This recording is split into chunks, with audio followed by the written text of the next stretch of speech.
Bienvenue tous ceux et celles qui sont à distance. On ne vous voit pas malheureusement, mais on sent votre présence. Merci d'être là. Alors donc, deux questions qui sont présentées à nos panélistes. La première, on leur demande de commenter, de leur point de vue, c'est très général, mais de commenter le contenu même de la décision et le raisonnement développé par la Cour suprême. Première question. Et question à partir de laquelle il va y avoir un premier tour de table où les intervenants vont nous présenter leurs commentaires dans une limite de 5 minutes, ce qui est un peu cruel, on le concède tous, mais ainsi avant nos forums et nos discussions au sein du crime, vous le savez. Deuxième question par la suite soumise, on leur demande encore une fois de discuter des retombées attendues, donc des perspectives que cette décision peut ouvrir quant à la négociation collective et à la protection constitutionnelle dont elle jouit. Alors, ces deux questions, deux tours de table différents, et par la suite, discussion entre nous tous sur cette question-là. Alors, nos participants, je vous les présente dans l'ordre dans lequel ils vont intervenir, et pour eux, c'est une surprise, sauf pour Julie, que j'ai avisé au dîner. Je lui ai coupé l'appétit, je pense, Julie, en lui disant qu'elle était la première à briser la glace, à casser la glace. Alors, Julie Bourgault, et là, je me limite dans la présentation de qui ils ou elles sont. Ce serait beaucoup trop long. Je me suis limité à leur fonction actuelle. Alors, Julie est professeure de droit du travail et directrice du département de droit de l'Université du Québec en Outaouais. Deuxième intervenant, Maître Jean Leduc, qu'on remercie beaucoup d'être ici. Alors, Maître Leduc est avocat au sein d'un cabinet qui s'appelle Loranger Marcoux, un cabinet en droit du travail bien connu à Montréal. Il a, Maître Leduc, représenté la Société des casinos du Québec, donc l'employeur, dans ce dossier devant toutes les instances. Alors, parfois, son opinion, sa plaidoirie a été retenue, parfois non, mais ce qui compte le plus, c'est la Cour suprême, et la Cour suprême lui a donné raison. Je fais une petite parenthèse pour vous dire que nous aurions bien aimé aussi avoir la procureure syndicale dans ce dossier-là, qui était Maître Sophie Cloutier, mais malheureusement, elle était complètement indisponible, elle ne pouvait pas être avec nous. Mais nous avons Maître Leduc qui va nous présenter, évidemment, ses perspectives sur cette décision qu'il connaît très bien. Monsieur Maître Docteur, mon collègue, Michel Coutu, qui est un professeur émérite à l'École de relations industrielles de l'Université de Montréal, professeur de droit du travail aussi. Sébastien Parent, co-organisateur de l'atelier, professeur de droit du travail au département des relations industrielles de l'Université Laval. Je dois mentionner, pour être transparent, que Maître Parent, comme on l'appelait à l'époque, était avocat au sein du cabinet Loranger Marcoux à une époque où le dossier était actif. Et si je ne me trompe pas, il était l'auteur du mémoire présenté par la partie patronale auprès du tribunal administratif du travail. Alors, encore là, il n'y a pas de conflit. Il n'y a pas de conflit d'intérêt possible, mais mieux valait le dire. Notre collègue Anne-Julie Roland, qui est professeure de droit du travail à l'École de relations industrielles, ancienne procureure aussi, je pense, qui agit devant bien des tribunaux dans des dossiers en droit du travail. Et finalement, Charles Tremblay-Potvin, co-organisateur de cet atelier aussi, professeur de droit du travail à la faculté de droit de l'Université Laval. Alors, le format, bien, vous l'avez compris. Je vais demander à Julie de commencer. On va aller dans l'ordre où je vous ai présenté. Et au terme de cette première ronde, cette première question, on va aborder la question dans l'ordre inverse. Donc, Julie, tu seras la dernière pour la deuxième question. Alors, je te laisse la parole, Julie. Moi, je vais vous commencer pour la première question à vous livrer quelques réflexions qui me sont venues en lisant la décision de la Cour suprême, qui m'a amené quand même beaucoup de questionnements par rapport à mes recherches. Le cadre d'analyse retenu par la majorité, c'est un cadre qui est inspiré de la jurisprudence constante et qui réfère à l'entrave substantielle. Je n'apprends rien à personne là-dedans. C'est une analyse en deux étapes qui est proposée, donc je vais vous livrer mes commentaires un peu au fur et à mesure de l'analyse en deux étapes proposée par la Cour suprême. Donc, la première question qu'elle se pose, c'est de savoir est-ce que les activités qui sont invoquées sont garanties par la protection de la liberté d'association plutôt que de revendiquer l'accès à un régime particulier. Contrairement à la juge Côté, le juge Jamal, qui représente la majorité, en arrive à la conclusion que c'est l'accès à un processus véritable de négociation collective qui est revendiqué par l'association. Donc, c'est une activité qui est protégée par l'article 2D de la charte. À mon avis, à ce sujet-là, juste une petite remarque sur la question que pose la juge Côté à ce stade-ci. Elle se pose littéralement la question, est-ce que c'est une atteinte, est-ce qu'on réclame un régime particulier plutôt que de se poser la question, est-ce que c'est une activité qui est garantie par la protection de la liberté d'association? Donc, à mon avis, c'est plutôt la question qui est posée par la majorité à ce moment-là qui est la bonne. La deuxième question, c'est est-ce que la mesure législative a pour objet ou pour effet d'entraver substantiellement la liberté d'association? Je vais me concentrer sur les effets de l'exclusion, sur les activités protégées, parce que l'analyse qui est effectuée tant par la majorité que l'opinion concurrente de la juge Côté pose quelques questions, à mon avis, là-dessus. La majorité est d'avis qu'il n'y a pas d'entrave substantielle, tout comme l'opinion concurrente aussi, pour plusieurs raisons.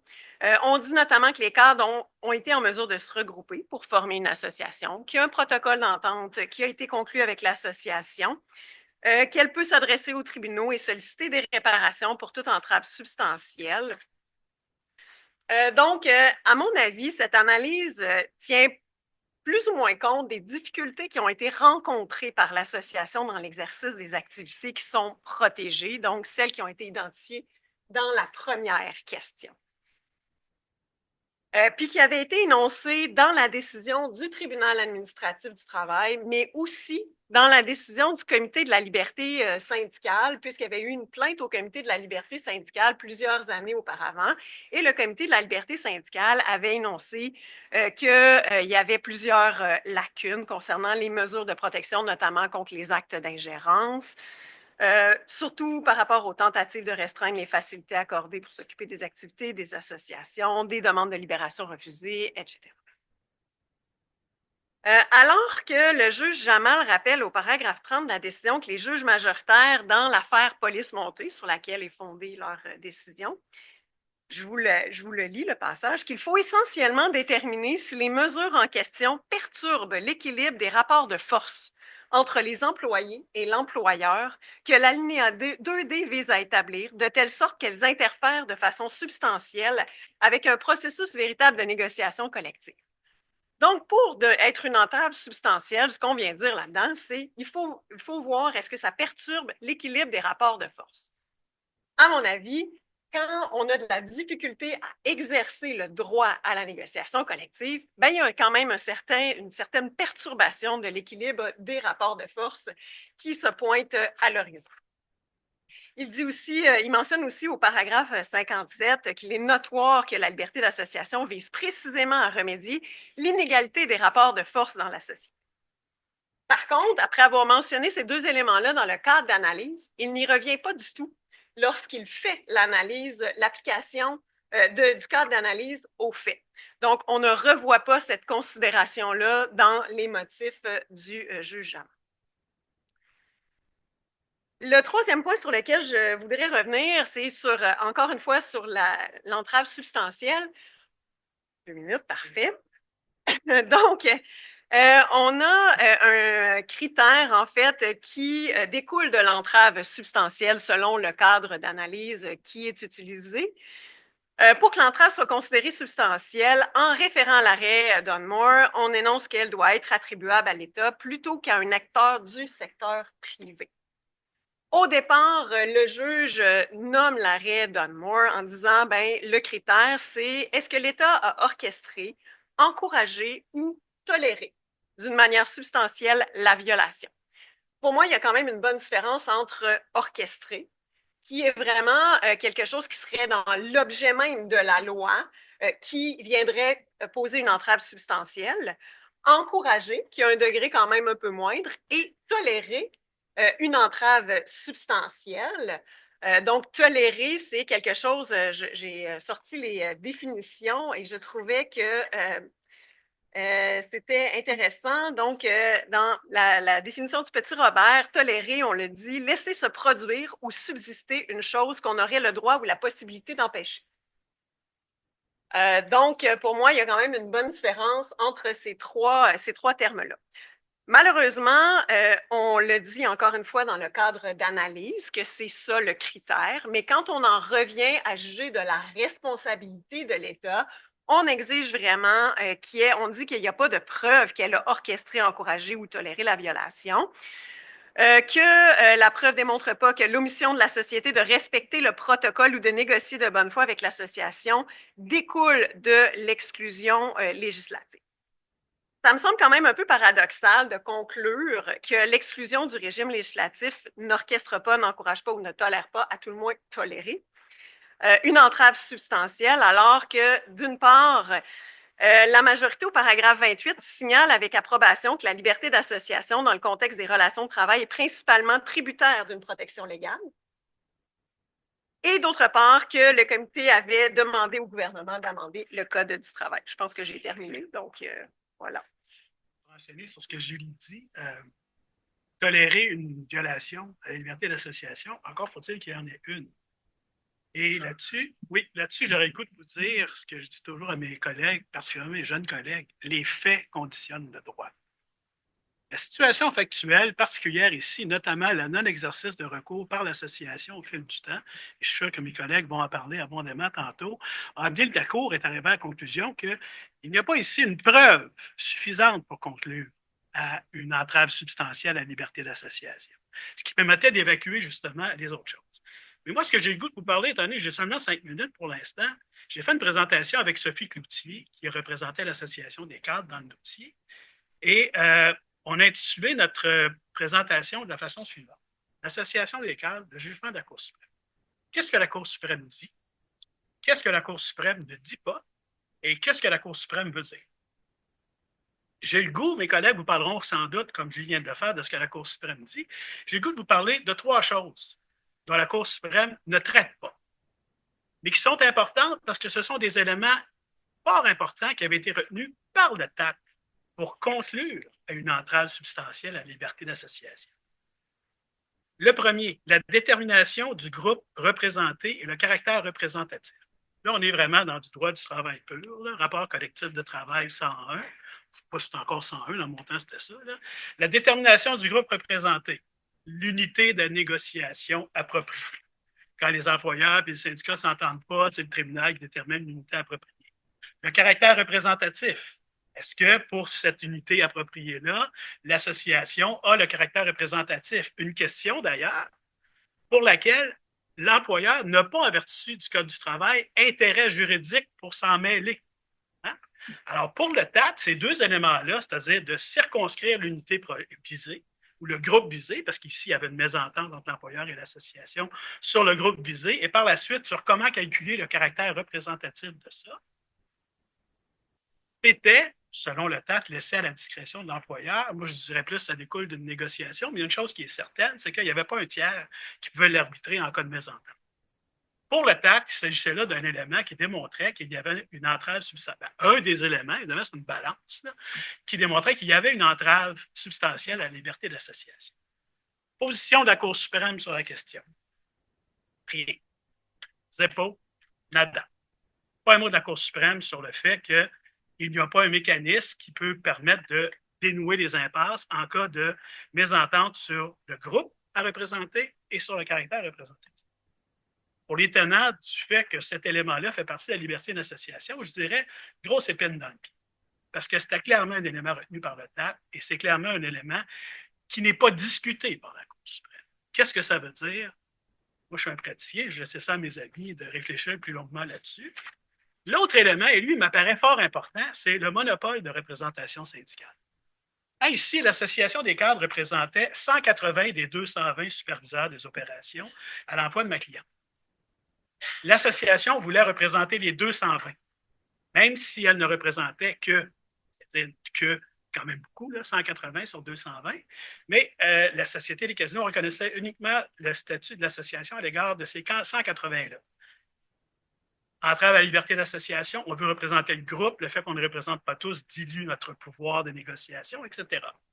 Tribunal administratif du travail, effectivement, le fait que la Société des casinos refuse de reconnaître un monopole de représentation syndicale pour l'ensemble du groupe visé, contravention à la liberté d'association. Position de la Cour suprême là-dessus? Rien, c'est pas, nada. Ce qui est peut-être pas surprenant, parce que dans Fraser, la Cour d'appel d'Ontario, Fraser, vous savez, c'est la loi qui avait dicté un régime de relations de travail pour les travailleurs agricoles suite au jugement de la Cour suprême dans Dunmore à l'effet que ce groupe-là subissait une entrave substantielle. La Cour d'appel d'Ontario avait dit que le monopole de représentation syndicale, ça fait partie des éléments, non seulement partie de la liberté d'association, mais c'est un élément fort important. C'est une composante fort importante de la liberté d'association. En Cour suprême, dans Fraser, la majorité, pas un mot sur le monopole de représentation syndicale, à tout le moins ne le reprennent pas. Juge Abella dissidente, le monopole de représentation syndicale fait partie d'une composante essentielle de la liberté d'association. Mais elle est minoritaire. D'ailleurs, elle est seule à tenir cette position. Donc, on se retrouve aujourd'hui avec Fraser, où la Cour ne reprend pas la Cour d'appel d'Ontario sur le monopole de représentation syndicale, la juge Abella qui est dissidente, le TAT qui dit oui, ça en fait partie, la Cour suprême, pas un mot. Dernier élément, puis il y en a beaucoup, mais je vais me citer celui-là. Un des éléments également que la Cour, que le TAT avait retenu, c'est, je vais l'appeler simplement l'arbitrage de grief. Le TAT avait dit, écoutez, il y a un protocole, il y a des conditions de travail, mais il n'y a pas de mécanisme qui fait en sorte que les obligations contractuelles d'engagement pris par l'employeur au niveau des conditions de travail, si elles ne sont pas respectées, il n'y a pas un tribunal souple, rapide. Enfin, vous connaissez tous les qualificatifs qui sont habituellement accolés à l'arbitrage de grief tel qu'on le connaît.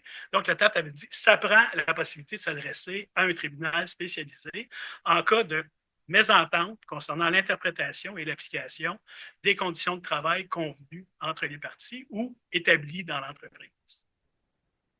Élément fort important pour le TAT. Cour suprême, de grief, bien, c'est pas nada. Alors, ce que je vous dis, c'est que quand on lit le jugement de la Cour suprême, il faut regarder ce que la Cour dit, mais il faut aussi regarder si on va essayer de circonscrire, puis je pense que c'est un peu le but de notre exercice aujourd'hui ici, c'est d'essayer de circonscrire la portée de la liberté d'association telle que garantie par les chartes. Et quand je parle des chartes, c'est pour les employeurs du Québec, même privés, la Charte québécoise, qui inclut la liberté d'association, qui en fait une distinction avec les autres provinces. Tous les employeurs privés au Québec sont visés par cette liberté d'association-là, garantie par la Charte québécoise. Quand on essaie de la circonscrire, moi, quand j'ai le jugement de la Cour suprême, à la lumière de la décision du TAT, 3 éléments importants que le TAT avait retenus pour conclure à la liberté d'association, qui ne sont pas repris par la Cour suprême. Ce que ça veut dire, pas moi le dire, j'ai pris ma retraite, c'est pour me poursuivre ça. On va nécessairement revenir. Merci. Oui, merci Gilles. Je souligne en passant que Gilles est professeur émérite. Deuxièmement, je sais. Personne ne va être trop bon. Deuxième élément, pas de conflit d'intérêt dans mon cas, parce que moi, et Maître Leduc peut en témoigner, je représentais. J'étais témoin expert pour la partie syndicale, partie associative, l'association des cadres des casinos, mais évidemment, un témoin expert, c'est neutre et impartial, objectif. Donc, il n'y a absolument aucun conflit d'intérêt. Et, troisièmement, merci aux organisateurs, Sébastien et Charles. Moi, je vais faire... à l'invitation de Jean Leduc, qui a dit les théoriciens, je vais faire une envolée théorique. Donc, vous me pardonnerez de ça, mais je vais revenir les 2 pieds sur terre lors de la prochaine question. C'est-à-dire que, j'annonce mes couleurs, je vais traiter du rôle du droit international du travail dans la décision, ou de l'absence de rôle, dans la décision cadre des casinos. Qu'est-ce que ça nous dit pour, de ce point de vue, les retombées du jugement? Alors, j'avais préparé un texte d'une quarantaine de pages. Je vais essayer de résumer. Non, c'est pas. Je pense que c'est important que la décision cadre des casinos soit replacée dans un cadre plus large. Et ce cadre plus large, ben, c'est un peu comment, dans ma perspective, à moi, comment la jurisprudence constitutionnelle en matière d'article 2D s'est déployée depuis les débuts, depuis en fait 1982, l'adoption de l'article de la Charte canadienne des droits et libertés. Et pour moi, il y a à tout le moins, on pourrait peut-être identifier des sous-courants, etc., mais il y a deux grands courants qui se sont dégagés sur cette période de près de 40 ans. Et ça s'est cristallisé, ces deux courants opposés, à peu près dès les débuts. Si je reprends la distinction abstraite, à mon avis, entre droit et liberté, entre obligations positives et négatives de l'État, qui occupe un peu le juge Jamal, qui la recuse, mais c'est pas si évident que ça, et qui occupe énormément la dissidence, mais qui est importante parce qu'elle est appuyée par les juges Wagner et Rowe, de la juge Côté, ben, elle consacre énormément d'énergie à droits et libertés, obligations positives, obligations négatives, je m'en tire un certain nombre de conséquences qui sont décisives pour le jugement de la Cour suprême. Or, cette distinction-là, j'ai relu mon mémoire de maîtrise qui date des années 88 et j'ai vu que la distinction entre droits et libertés s'est apparue dès le départ. Et notamment, pour donner un exemple, la Cour d'appel de la Saskatchewan qui a fait beaucoup de kilométrage ou de millage à l'époque, je me rappelle plus, sur cette question pour dire non, c'est deux choses qui sont qu'on doit différencier. Dans un article, et là c'est vraiment l'envolée théorique, alors vous m'excuserez de ça, dans un article en 2004 dans la revue Droit et Société, j'ai distingué entre trois approches contemporaines de la jurisprudence constitutionnelle et je m'inspirais, c'est dans une perspective de sociologie du droit, donc je m'inspirais de catégories développées par Max Weber, un des grands de la sociologie et de la sociologie du droit, pour distinguer, et là j'allais un peu au-delà de Weber, pour distinguer à titre de type idéaux, ça c'est bien important, hein, à titre de type idéaux entre les approches formelles, instrumentales et axiologiques du droit. Bon, là ça peut sembler assez flyé. Je vois Gilles fronce les sourcils. Ce qui me fait une belle jambe. Donc, l'approche formelle, qu'on peut appeler la jurisprudence des concepts, un terme qui remonte à loin en théorie du droit, ben, s'attache à des distinctions entre concepts comme droit et liberté, obligations négatives, obligations positives, en déduit certaines conséquences, mais on demeure toujours dans le champ conceptuel. Et c'est la logique formelle du droit qui s'applique. Je pourrais en donner des exemples dans la jurisprudence, mais compte tenu du temps qui file, je m'en abstiens. Deuxième approche, l'approche instrumentale qui est fondée sur un examen étroit à partir des faits sociaux, des faits historiques, du contexte, du rapport entre les moyens et les fins, les moyens utilisés par le législateur ou par l'employeur pour atteindre certaines fins ou réclamés par les ouvriers, les travailleurs, les salariés et les organisations syndicales, tous les courants qui se réclament au sens très large du réalisme juridique, pas seulement le legal realism américain, mais la sociological jurisprudence qui est associée à Roscoe Pound. Merci, ça va super. Juste pour dire que depuis la décision de la Cour suprême, parce que moi ça a été comme ça, wow, après ça, Cour supérieure, après ça, Cour d'appel, et enfin, Cour suprême. Donc, je suis en dépression depuis ce temps-là. Ce qui explique. Oui, oui, c'est ça. Dépression pareil. Bon, alors, on peut parler d'une jurisprudence des intérêts, hein, fondée sur une pondération des intérêts. Troisième catégorie, l'approche axiologique, plus récente en droit canadien, qui ne se fonde pas principalement sur la pondération des intérêts ou un rapport moyen-fin, mais qui récuse la neutralité axiologique qui est souvent caractéristique de la jurisprudence formelle. Alors, on peut parler ici d'une jurisprudence des valeurs. Qu'en est-il de la décision cadre des casinos? Alors, on peut revenir sur les motifs de la classification, mais à mon avis, si on regarde la décision majoritaire, celle du juge Jamal, ben, elle ne repose pas du tout sur un examen rigoureux des faits sociaux en litige. Ça, c'est laissé de côté. Et ne porte pas attention non plus aux valeurs en cause, dignité, égalité, démocratie au travail, qui avaient été soulignées par les juges majoritaires dans Health Services and Support en 2007 et Saskatchewan Federation of Labour. Quant à la décision minoritaire, celle de la juge Côté, ben, elle tient, comme je l'ai dit, tout entière dans la distinction formelle et abstraite entre obligation positive, obligation négative et ce qui en découle. C'est pour moi caractéristique d'une jurisprudence des concepts, donc de l'approche formelle ou formaliste de l'interprétation constitutionnelle. Bon, je pense que je vais m'arrêter là. On pourra reprendre parce qu'il me restait une vingtaine de pages, mais bon. Okay.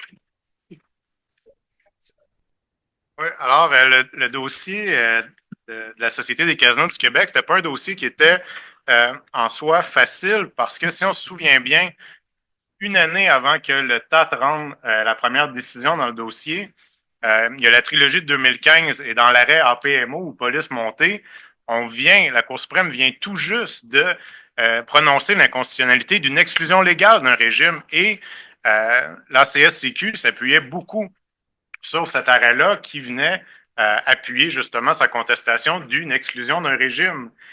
Par contre, lorsqu'on regardait attentivement l'arrêt police montée, c'est pas du tout la même situation. La situation des membres de la GRC correspondait à ce qui est écrit dans la décision à une exclusion d'une catégorie particulière d'employés d'une loi précisément conçue pour leur situation. Dans l'arrêt APMO, ce sont des fonctionnaires qui sont exclus d'un régime de fonctionnaires. Et là, il y a un petit paragraphe dans l'arrêt APMO qui est fondamental, et c'est le paragraphe 131. La Cour suprême vient distinguer la situation d'une exclusion d'employés d'un régime conçu pour eux, la situation où il y aurait un vide juridique. La Cour suprême dit il faut se demander est-ce que le législateur doit prescrire un nouveau régime de relations du travail en présence d'un vide juridique. Et le dossier des cadres, c'était un vide juridique. Le modèle Wagner, duquel est issu le Code du travail, n'est pas du tout un régime qui est conçu pour des représentants de l'employeur qui veut négocier avec ce même employeur. C'est un régime qui est fondé sur une dichotomie issue de l'Organisation scientifique du travail. D'un côté, on a les employés dirigeants, de l'autre, les salariés exécutants. Donc, il y avait un vide juridique au Québec parce qu'il n'y a aucune intervention législative qui vient encadrer la situation d'un représentant de l'employeur qui veut négocier avec un employeur. Donc, il fallait distinguer ici l'arrêt APMO de la situation des cadres et le fait d'intégrer des cadres dans un régime non conçu pour eux par la voie judiciaire, ça venait bouleverser l'équilibre du Code du travail. Qu'on pense à l'article 12 du Code qui interdit à des représentants de l'employeur de faire partie d'une association de cadres, ça ne fonctionnerait pas. Qu'on pense à l'article 109.1 du Code du travail qui autorise l'employeur à recourir au service des cadres pendant une grève de cadres, ça ne fonctionne pas non plus. Donc, ça démontrait que le régime n'était pas conçu pour ce genre cette catégorie-là d'employés. Toujours est-il que se posait quand même la question de savoir quel est le cadre d'analyse qui doit être utilisé pour trancher la question. Et là, on pouvait distinguer les demandes d'action positives de l'État, qui était notamment l'arrêt Dunmore. C'est un groupe vulnérable qui demande à l'État d'intervenir pour les protéger. Sans le secours de l'État, ces groupes-là ne sont pas capables d'exercer leur liberté d'association. Et de l'autre, on a les demandes d'action négatives de l'État qu'on peut rattacher à Health Services, Fraser, Saskatchewan. C'est que l'État est intervenu positivement en adoptant une loi qui vient restreindre, supprimer des composantes protégées par la liberté d'association. Et là, on conteste cette ingérence-là de l'État. Donc, la question qui se posait, c'était de savoir, est-ce qu'il y a deux cadres d'analyse différents, lequel doit s'appliquer à la situation des cadres qui travaillent pour la Société des casinos. Alors là, quand on n'arrive pas à s'entendre sur les précédents de la Cour suprême, on va voir les tribunaux. Les parties, naturellement, dans le dossier ne s'entendaient pas sur le cadre applicable. Et là, ni le TAT, ni la Cour supérieure, ni la Cour d'appel ne s'entendent non plus sur le cadre d'analyse qui se dégage des arrêts de la Cour suprême du Canada. Donc, on se rend à la Cour suprême du Canada, on dit on va aller la voir, on va lui demander de nous dire ce que ces arrêts antérieurs signifiaient. Et voilà que la Cour suprême n'arrive pas non plus à s'accorder sur ce qu'elle voulait dire elle-même.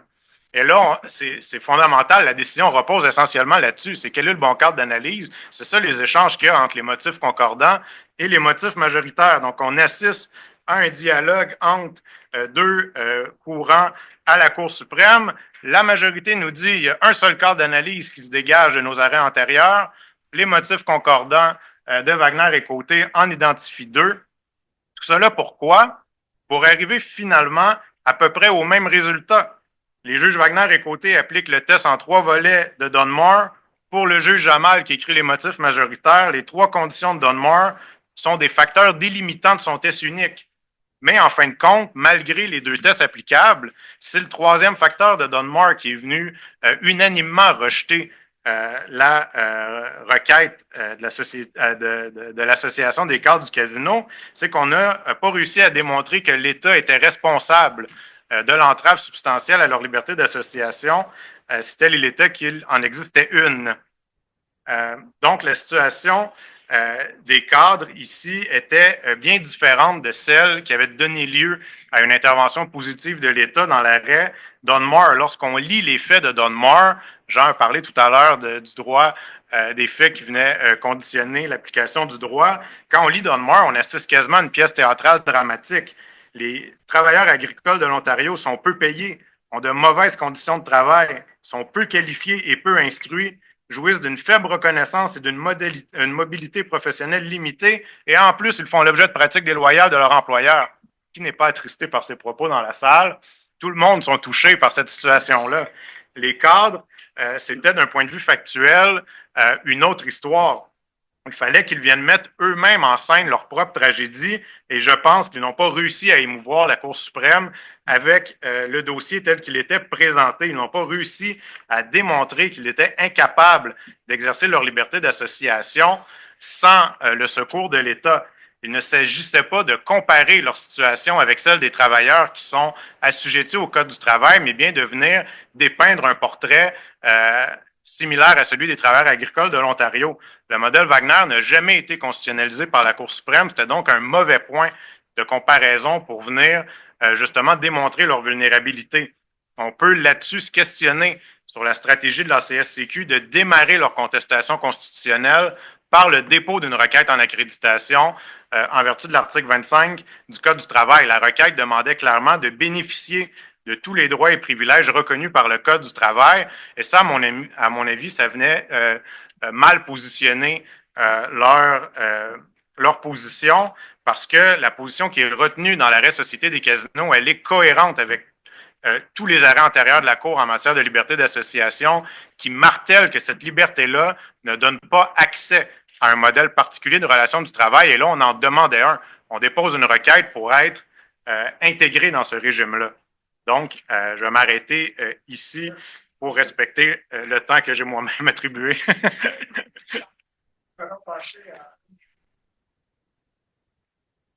Merci. Donc, comme on a non seulement un, mais 2 anciens avocats de la Société des casinos et un expert neutre et impartial, permettez-moi d'être la porte-voix de l'association des cadres ici et d'exprimer un désaccord marqué avec ce qu'ils viennent de dire, un désaccord marqué mais bienveillant avec ce qui vient d'être exprimé. Puis de revenir sur certains points qui ont été mentionnés.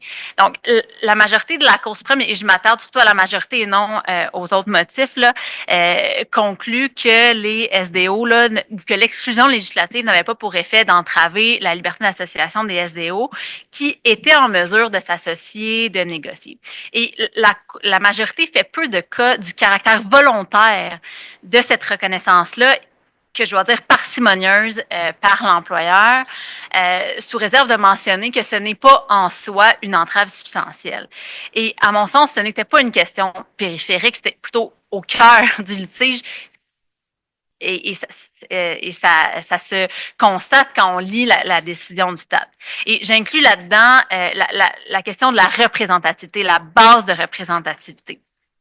Parce qu'ici, c'est l'employeur qui se retrouvait à décider qui était son interlocuteur et pour qui son interlocuteur parlait. Et ça m'apparaît être en porte-à-faux avec les principes d'indépendance et de liberté de choix qui ont été reconnus dans APMO.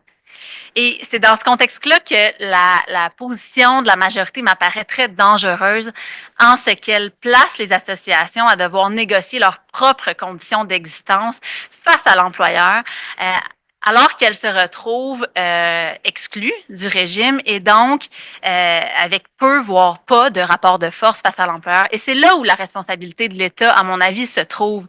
C'est que si l'employeur pouvait adopter une telle posture face à l'association, c'est précisément parce que la législation excluait les cadres de premier niveau.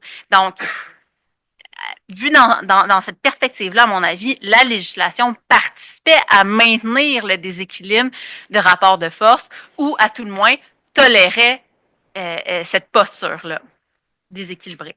Et ça m'apparaît peu ancré dans l'historique des rapports collectifs de travail où l'exercice de la liberté d'association a été possible parce que justement l'État a mis en place un cadre ou une structure normative qui permet le déploiement des droits consacrés à 2D. Parce que pour que le droit d'association soit effectif, pour qu'il puisse exister dans toute l'amplitude que lui reconnaît la Cour suprême depuis 2007, il faut un encadrement minimum. Pour reprendre quelque chose qui a été dit ce matin en plénière, autrement, on se retrouve avec un droit sans moyens pour l'exercer, ou à tout le moins sans moyens efficaces. Et c'est là où la Cour suprême nous donne une réponse qui est fort intéressante pour les juristes, certainement moins pour des gens qui se battent depuis plus de 20 ans pour avoir une réponse des tribunaux, c'est que la réponse se trouve dans la charte. Donc, on vient confirmer, comme on l'a dit il y a un instant, que tout employeur assujetti à la charte a l'obligation de reconnaître, de négocier jusqu'à un certain point, là, de respecter l'entente négociée et même de reconnaître les moyens de pression qui peuvent être exercés, en l'occurrence la grève. Et qu'à défaut pour l'employeur de le faire, on peut se tourner vers les tribunaux de droit commun, les tribunaux civils, pour leur demander des réparations qu'ils ont le pouvoir de rendre. Et comme on ne peut pas revendiquer un régime particulier, comme on l'a dit, en l'occurrence le régime du Code du travail, on ne peut pas non plus revendiquer l'accès à un forum spécialisé, en l'occurrence le tribunal administratif du travail.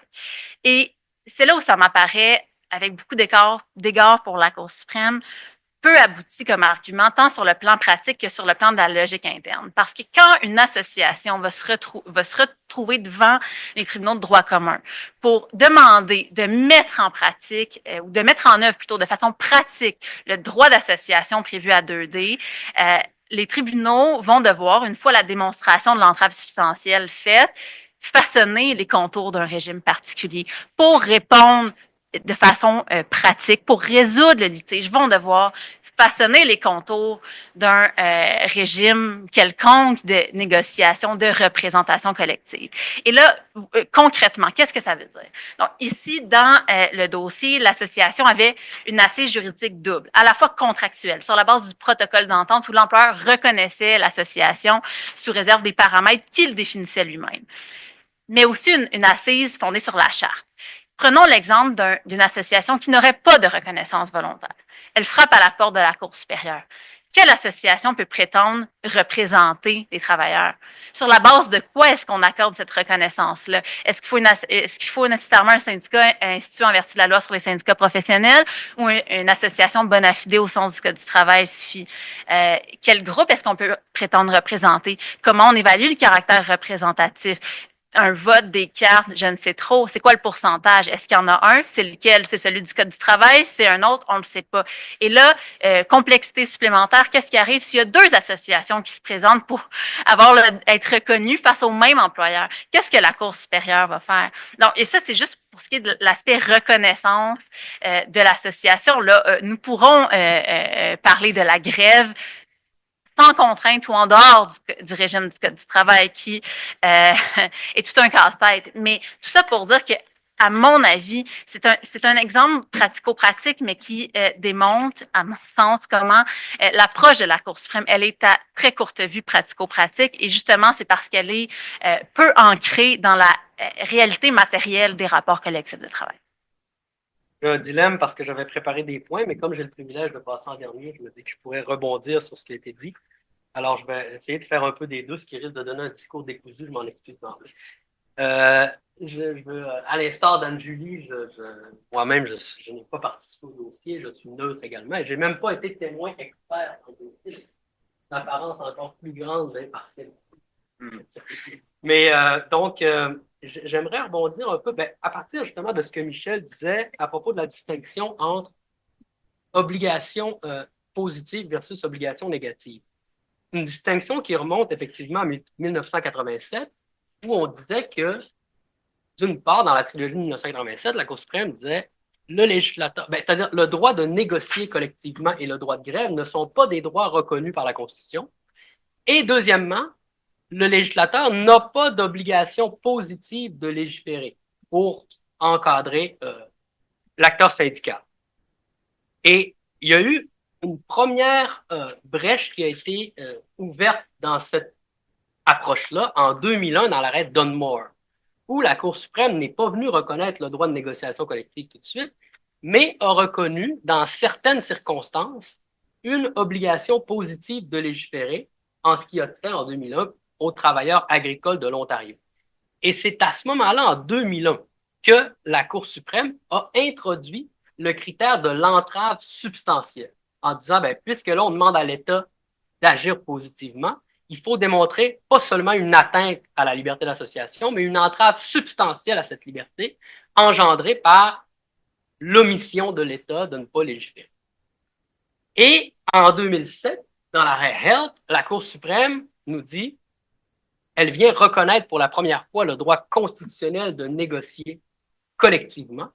Et elle dit, pour ce droit constitutionnel qui est en quelque sorte dérivé de la liberté d'association, ça c'est l'expression qu'elle va utiliser la Cour suprême dans l'arrêt Fraser, et finalement ça a été écarté dans l'arrêt Police-Montée, mais peu importe, on comprend que au départ, là, ce qui était visé par la liberté d'association, c'est pas le droit de négociation collective. Là, on vient reconnaître un nouveau droit, nature collective, et on dit, OK, mais pour ce volet-là de la liberté d'association, il faut aussi démontrer une entrave substantielle. Donc, on a encore le critère de l'entrave substantielle. Et là, ce que j'ai trouvé étrange à la première lecture de la décision dans l'affaire des casinos, c'est qu'on dit, l'entrave substantielle, c'est un critère pour tous les recours basés sur la liberté d'association, y compris pour les droits, si vous voulez, qui étaient déjà reconnus en 1987. Et ça me semble problématique parce qu'on vient en quelque sorte rehausser le critère pour les droits de 1987. Et d'ailleurs, il y avait une décision de la Cour d'appel rendue en 2014 concernant les enquêteurs de la Commission de la construction du Québec. Les enquêteurs de la Commission de la construction du Québec, on leur reconnaissait le droit de se syndiquer, mais pas le droit de s'affilier à une centrale pour des questions de conflit d'intérêts. Et ce qui avait été plaidé et ce qui a été retenu par la Cour d'appel, c'est que là, il n'était pas question d'obligation positive parce l'État venait positivement entraver ou limiter le droit d'affiliation. Il n'était pas non plus question du droit de négocier collectivement. C'est simplement le droit d'affiliation déjà reconnu en 1987 qui était en jeu. Et donc, la Cour d'appel nous dit, il n'y a pas de critère d'entrave substantielle à ce moment-là. Il faut simplement démontrer qu'il y a eu violation de la liberté d'association. Et comme c'est protégé par la liberté d'association, le législateur vient entraver, vient limiter la liberté d'association. Donc, il brime les droits de l'association. Et finalement, la Cour d'appel a reconnu que c'était donc une violation de la Charte, mais qui était justifiée par l'article 1er de la Charte canadienne. Alors, ça, c'est le premier point qui me semblait problématique dans la décision. Mais en même temps, c'est difficile de faire une interprétation cohérente des précédents en matière de liberté d'association parce que vraiment, si on suit l'évolution depuis 2001, Health, Fraser, la trilogie de 2015, il y a plusieurs commentaires qui paraissent contradictoires a priori. Et donc, je me dis, finalement, c'était peut-être une bonne idée de la part de la majorité de se dire il y a une approche avec 2 critères. Ça doit reposer sur la Charte et il doit y avoir une entrave substantielle.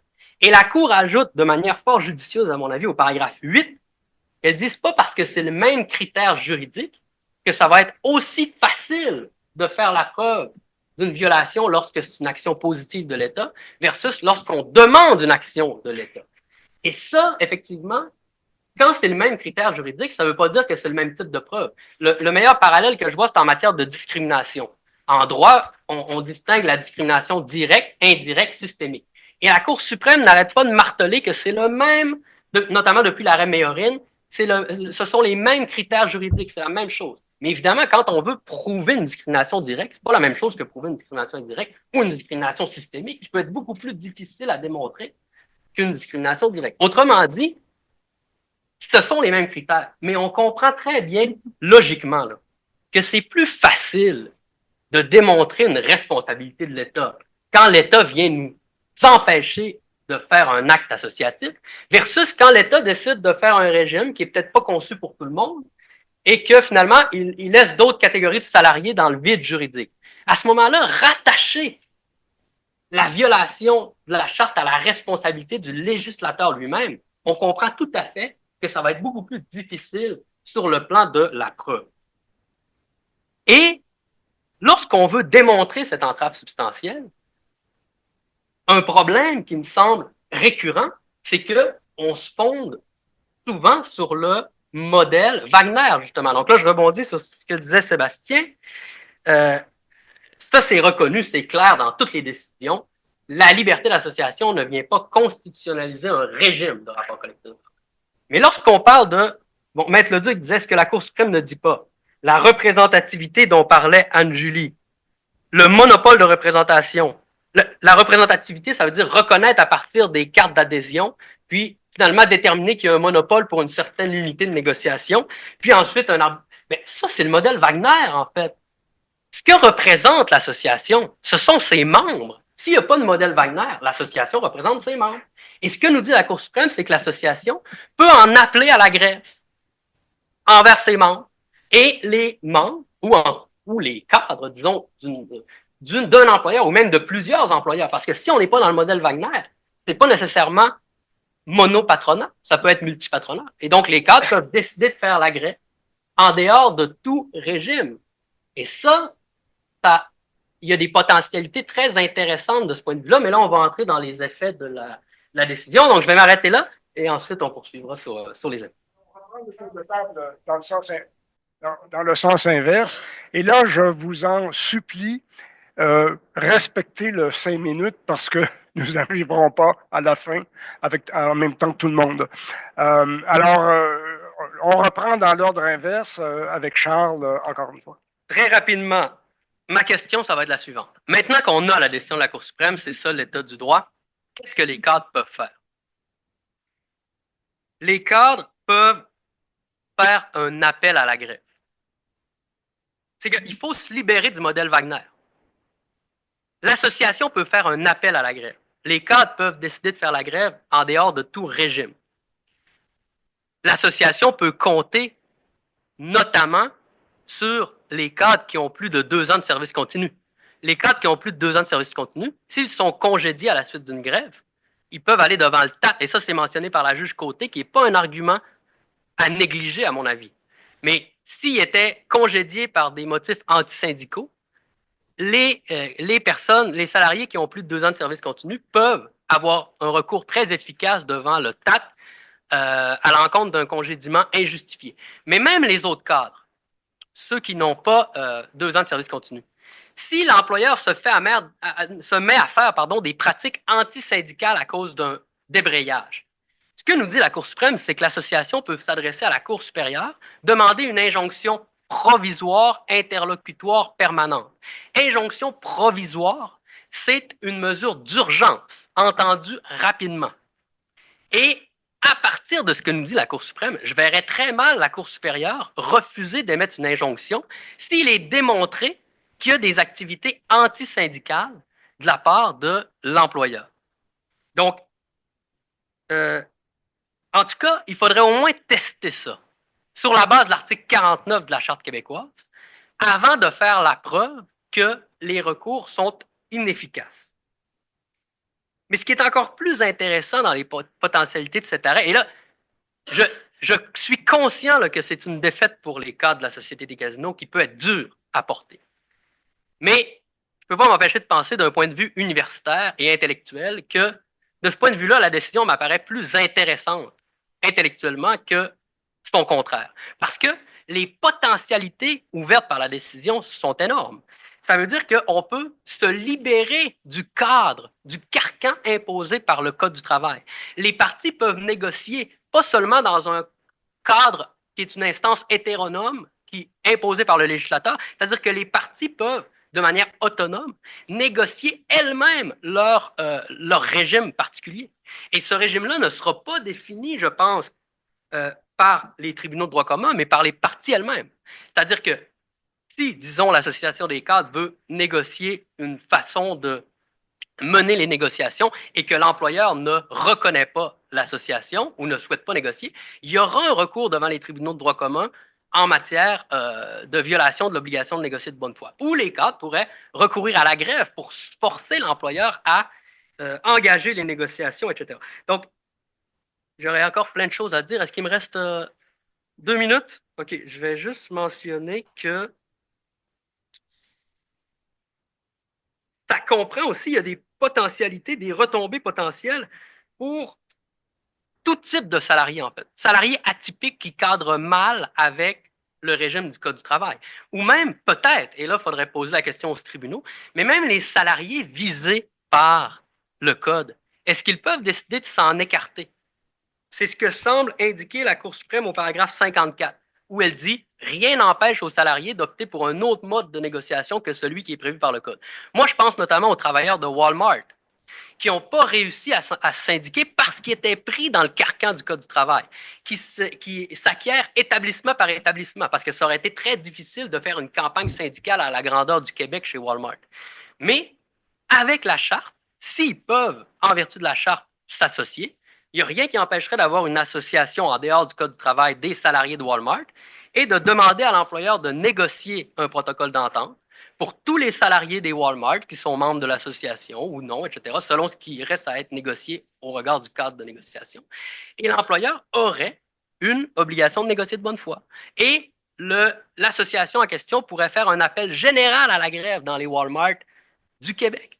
Donc, bref, là, je ne sais pas si ça fonctionnerait, c'est un peu une hypothèse que je lance, mais il reste que sur le plan intellectuel, il me semble avoir des retombées très intéressantes qui restent à mettre en pratique, évidemment. Merci. Merci. Je tiens quand même à dire ce que tout le monde sait ici, là, mais qu'il n'y a pas de présomption devant la Cour supérieure quand on est congédié parce qu'on a fait la grève ou parce que on tente de s'associer. Ce qui renforce, à mon sens, le caractère peu ancré de l'arrêt. Et je tiens quand même à dire que décourager l'exercice de droit collectif contrevient à 2D. Et n'est-ce pas justement ça, décourager l'exercice de la grève que de dire allez cogner devant la Cour supérieure, faire la preuve vous-même que vous avez été congédié pour pratique antisyndicale. Je tiens aussi à rappeler que dans le dossier, l'entrave substantielle a été démontrée devant le TAT, a été reconnue en partie par la Cour supérieure, a été reconnue par la Cour d'appel, ainsi que la majorité de la Cour suprême, et même les juges Côté et Wagner reconnaissent qu'il semble y avoir entrave substantielle. Ici, je pense que première chose à dire sur la suite des choses, c'est est-ce que ne venons nous pas d'assister au premier chapitre de plusieurs, en ce sens que la majorité de la Cour suprême ne ferme pas complètement la porte à reconnaître l'entrave substantielle des SDO, là, mais juge en quelque sorte que c'est prématuré. C'est prématuré parce que l'association n'a pas fait la preuve que les recours là, devant les tribunaux de droit commun sont inefficaces. Là. Donc, ça, c'est au paragraphe 55 qu'elle l'écrit en fait. À mon humble avis, sans preuve au dossier que de telles réparations sont inadéquates, la Cour d'appel et le TAP ne pouvaient conclure que l'absence d'accès à un mécanisme spécialisé de résolution des différends entrave leur liberté d'association. Donc, est-ce que ce sera partie remise? Le temps le dira. On peut quand même en douter dans la mesure où ça aura été un parcours du combattant pour se rendre à la Cour suprême là, en 2023 pour une décision tout à fait décevante en 2024. Comme on l'a mentionné, je pense qu'il faut quand même reconnaître un des aspects positifs de l'arrêt qui est, ça confirme là, en vertu de la charte, tout employeur doit reconnaître l'existence de l'association, doit négocier avec elle, doit respecter l'entente négociée. Donc, on peut effectivement se poser la question si ça va amener d'autres groupes, soit des groupes exclus du Code du travail ou encore des groupes qui pourraient être autrement visés, mais qui décideraient, pour différentes raisons qu'a exprimé là, Charles, de forcer l'employeur à la reconnaître et de reconnaître les droits que compose 2D. Et une des questions, moi, qui me vient en tête, c'est par rapport au syndicalisme minoritaire. Est-ce que une association de salariés en champ libre minoritaire, donc qui n'a pas accès au mécanisme d'accréditation du Code du travail, ne pourrait pas forcer justement l'employeur à s'asseoir puis à négocier? C'est une question qui m'apparaît intéressante dans la mesure où c'est maintenant difficile de prétendre que la seule voie est celle du Code du travail. On peut aussi penser à l'exclusion de d'autres catégories de personnes. Et je prends l'exemple très concret qui se déroule en ce moment devant le tribunal administratif du travail, celui des stagiaires en enseignement, donc qui n'ont pas de contrat de travail faute de recevoir une rémunération, mais qui, sinon, là, autrement, offrent une prestation de travail tout à fait semblable là, à celle des salariés syndiqués. Est-ce qu'ils ne pourraient pas justement utiliser cet arrêt-là pour forcer les employeurs, les centres de services scolaires à négocier des conditions de travail qui sont raisonnables? À voir est-ce que le TAT, dans ce dossier-là, va suivre la voie pavée par la Cour suprême. On peut espérer que non, mais l'avenir le dira. Et finalement, peut-être dernier commentaire. Est-ce que l'arrêt de Société des casinos va construire une espèce d'équivalent de Fraser, une espèce de flottement, là, une incertitude jusqu'à temps que la Cour suprême se prononce à nouveau sur 2D, ou est-ce qu'on ne va pas utiliser cet arrêt-là comme ressac là, des droits reconnus. Et je tiens quand même à préciser qu'au paragraphe 52 de l'arrêt, la majorité laisse entendre que l'employeur a reconnu l'association et qui a négocié, qui a engagé une discussion avec elle et qui a accepté de la consulter avant de modifier les conditions de travail. Mais à mon sens, est-ce que consulter ou discuter, c'est l'équivalent de négocier? On peut certainement en douter. Cette fois-ci, c'est à mon tour de passer après Anne-Julie, donc je vais me permettre de pouvoir répliquer moi aussi. Je vais lancer quelques flèches vers le régime syndical et incidemment le mouvement syndical, mais c'est vraiment pour animer les discussions. Cupidon aussi lançait des flèches, donc c'est pas nécessairement négatif. Je vais y aller d'une question provocatrice. Les critiques négatives de l'arrêt Société des casinos du Québec, est-ce qu'ils défendent vraiment la liberté d'association ou est-ce que c'est pas le monopole syndical des associations qu'on essaie de défendre? Est-ce que, autrement dit, c'est une question d'enrichir le membership base des syndicats? Est-ce que c'est pour ça qu'on veut rentrer les cadres dans le modèle Wagner ou si on veut vraiment protéger la liberté d'association des vulnérables? Je vois Michel qui prend des notes. Donc, je pense, et surtout dans nos cercles comme le crime, on a souvent, on est peut-être plus concentré sur la finalité que sur les moyens. Michel parlait de sa dépression tout à l'heure. Suite à l'arrêt, c'est triste, les cadres n'ont pas réussi à intégrer le modèle Wagner, ils ont perdu leur contestation constitutionnelle, mais s'ils avaient gagné leur contestation, dans quelle situation serait-il aujourd'hui? Est-ce qu'on assisterait à une espèce de Dunmore-Fraser? Rappelons-nous que Dunmore, qui est l'arrêt fondamental qui vient qui vient obliger l'État, en fait, à intervenir, bien, l'État, elle est intervenue une fois que les travailleurs agricoles ontariens ont gagné. On a adopté un régime que la Cour suprême qualifie dans l'arrêt Société des casinos de peu robuste. C'est un régime élémentaire qui a été adopté en réponse à l'arrêt Dunmore. La réponse n'a pas été de les intégrer dans le modèle Wagner en vigueur dans la province ontarienne. Ça a été que le législateur a pu intervenir, établir lui-même ses politiques publiques, et il a établi un régime très élémentaire pour les travailleurs agricoles de l'Ontario. Puis ce régime-là a été confirmé. Sa validité constitutionnelle a été validée par la Cour suprême du Canada dans Fraser en 2011. Donc, les cadres du casino auraient pu se retrouver dans une situation similaire. La Cour suprême aurait invalidé l'exclusion du Code du travail, aurait suspendu pour 12 mois ou 18 mois sa déclaration pour permettre aux législateurs québécois d'intervenir. On aurait adopté un régime similaire à Fraser, et ce régime-là aurait été incontestable parce que la Cour suprême l'a validé dans Fraser. Donc, ça, c'est la première critique. Est-ce que c'est vraiment la liberté d'association qu'on souhaite protéger ici ou les intérêts syndicaux? Par contre, et là, je ne sais pas, Jean, si mon obligation de loyauté perdurait aussi longtemps. T'es libéré de toute obligation. Mais je suis loin d'être convaincu que c'est une victoire pour l'employeur dans cette affaire-là. L'employeur et PG Québec plaidaient côte à côte pour défendre la loi. C'est une belle mission de l'employeur, défendre les lois au Québec.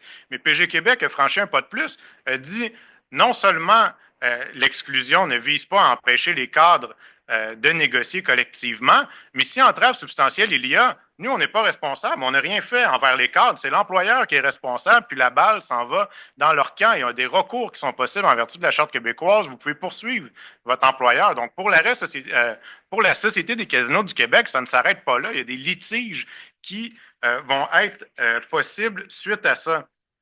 Donc, là-dessus, je pense que ce n'est pas ni une victoire ni une défaite complète pour chacune des deux parties. Et c'est rare que je suis d'accord avec Charles, mais là-dessus, on est vraiment d'accord.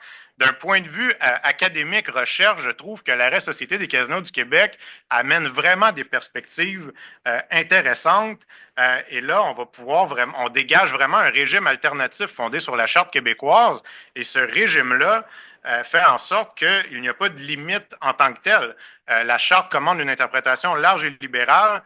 49 offrent des remèdes qui font place à la créativité des juges. Donc, ça offre un levier particulièrement intéressant, pas seulement pour les cadres, mais pour tous les exclus du régime Wagner qui est incarné par le Code du travail au Québec. Il faut se rappeler que le modèle Wagner, c'est pas quelque chose de magique. Il y a 40% à peu près de taux de syndicalisation au Québec. Dans le secteur privé, on a à peine 10%. Donc, qui qu'on veut protéger en défendant à tout prix le modèle Wagner? Moi, je trouve que l'arrêt Société des casinos est vraiment intéressante pour les travailleurs de plateforme.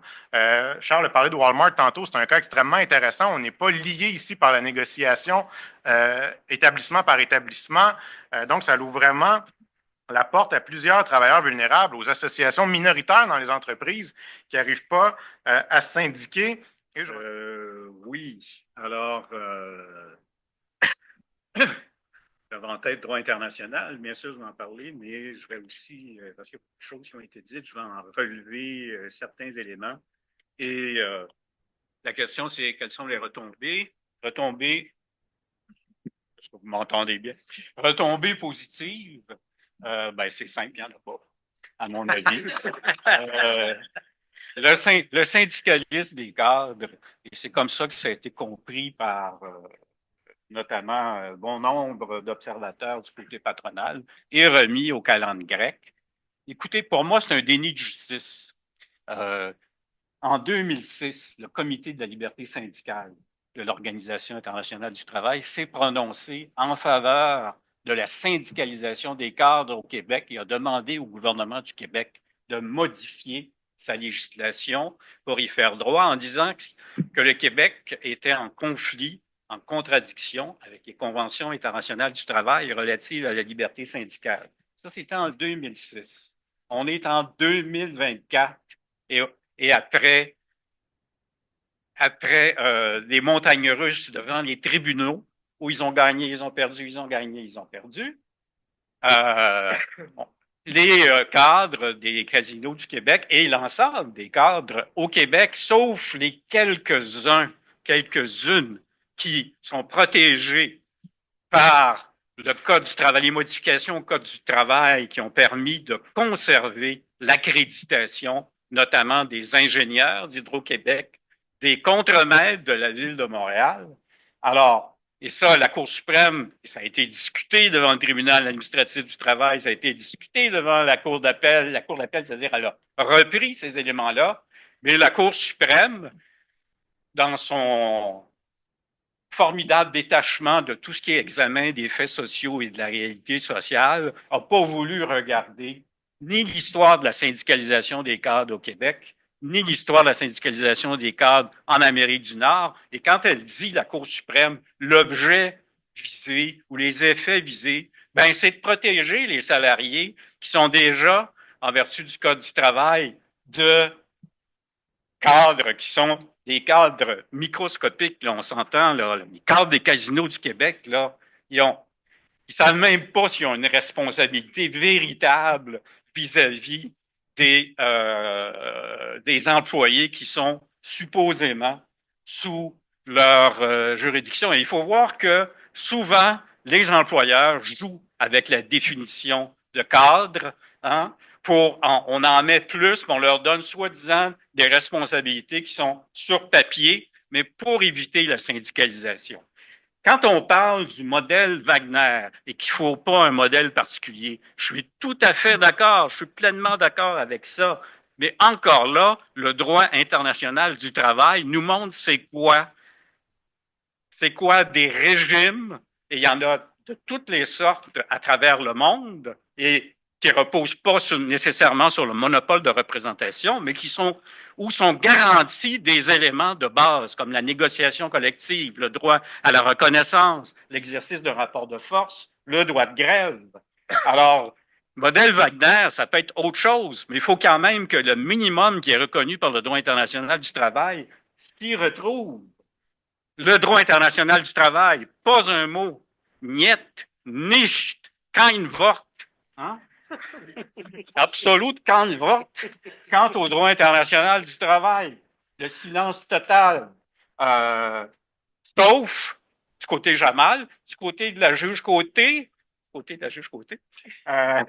la juge Côté qui va pour dire, en suivant l'inévitable Brian Langille, un très progressiste juriste, pour dire, ben écoutez, c'est une instance politique sur le comité de la liberté syndicale, c'est pas juridique.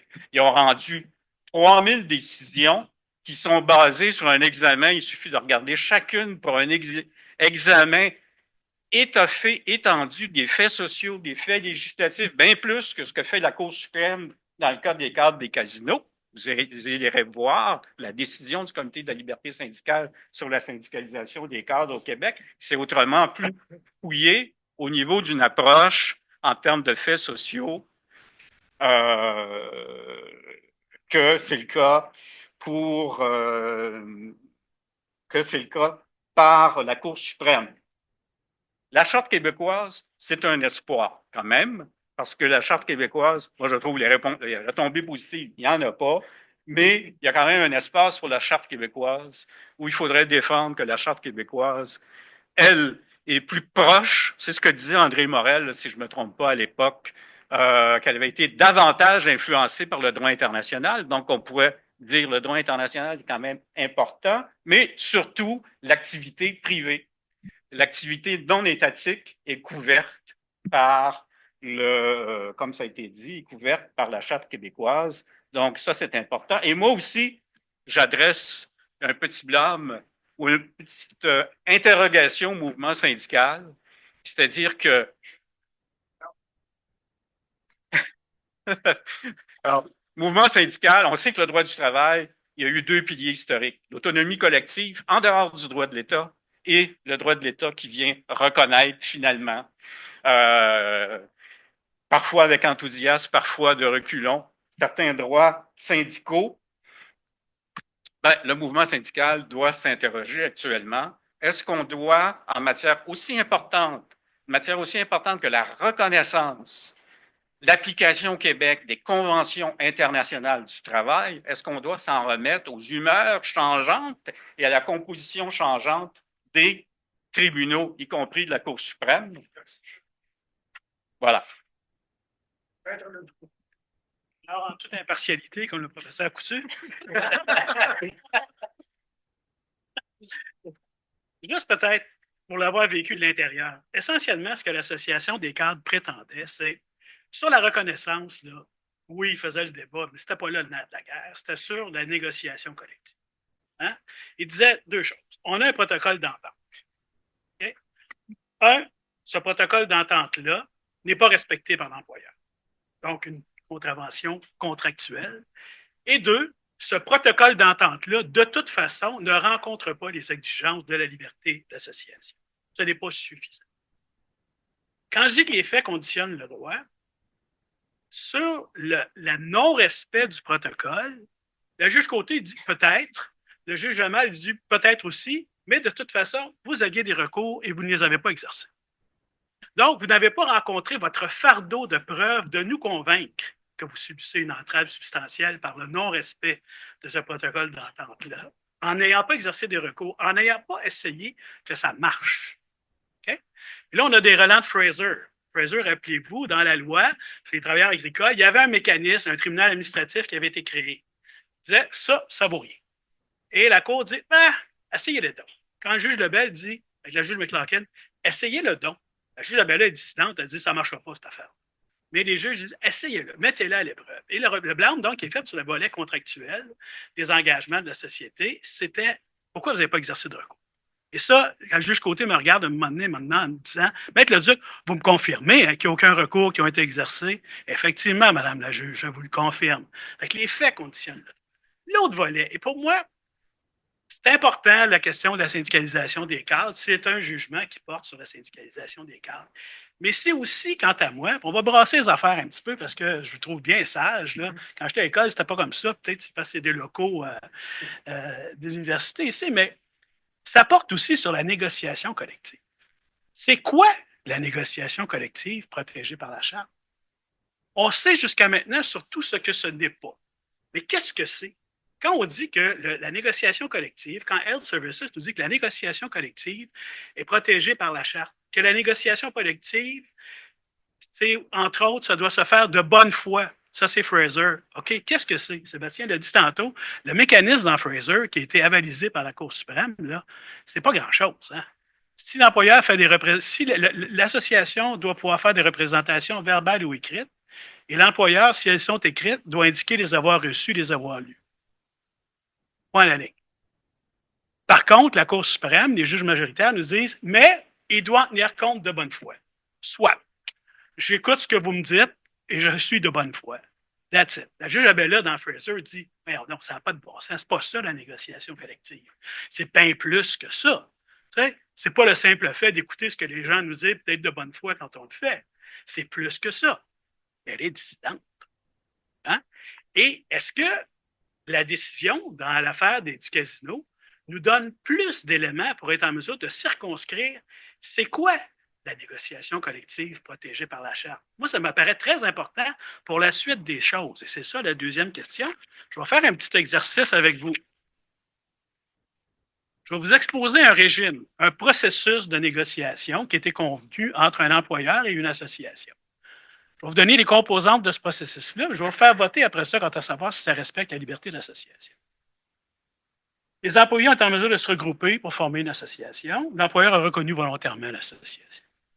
L'employeur s'engage à consulter, j'insiste sur le mot consulter l'association dans un esprit de collaboration avant de modifier les conditions de travail.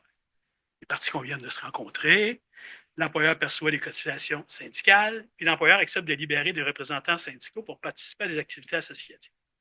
C'est ça le modèle. Consulter l'association dans un esprit de collaboration avant de modifier les conditions de travail. Est-ce que d'après vous, à main levée, ce régime-là est correct et rencontre les exigences de la liberté d'association? Et qu'en cas de contestation, les tribunaux vont arriver à la conclusion que oui, ça correspond à la négociation collective garantie par la Charte. Qui dit oui? Pour ceux qui sont à la maison, Personne ne lève la main. Tout le monde considère que ce régime-là ne rencontre pas les exigences de la négociation collective garantie par la Charte. Mais vous êtes tous dans l'erreur. Parce que le juge Lamal décrit le régime en place à la Société des casinos exactement de cette façon. Exactement de cette façon-là. Et vous lirez les paragraphes 52 et 53. C'est exactement ce que je viens de vous décrire. Et ce que la Cour dit, les modalités du protocole d'entente, pas son respect ou son non-respect, là. Ça, c'est autre chose. Le processus comme tel, le droit à un processus de négociation collective, les modalités du protocole d'entente démontrent que les membres de l'association sont en mesure de s'associer et de négocier collectivement avec leur employeur. Et c'est là que la Cour dit que rien dans la Charte n'empêche une association de s'engager librement avec l'employeur dans un type de négociation différent, moins contradictoire et davantage axé sur la collaboration. Moi, je pense que c'est majeur. Et je ne sais pas pourquoi, je pense qu'on est tous préoccupés par c'est quoi les critères applicables, c'est quoi le test, droit positif, droit négatif, OK, les cadres, est-ce qu'ils étaient reconnus, est-ce qu'ils ont exercé des recours, est-ce qu'ils auraient dû en exercer, c'est une question de fait, etc. Moi, quand je lis les paragraphes 52, 53 et 54, je me dis que quand quelqu'un va se présenter pour contester un processus entre un employeur et une association reconnue, et que ce processus-là est basé sur un Fraser un peu augmenté, non seulement je reçois vos observations, je les analyse de bonne foi et je m'engage à vous consulter avant de le faire, peut-être que c'est ça, la négociation collective qui est protégée par la Charte. Peut-être pas aussi.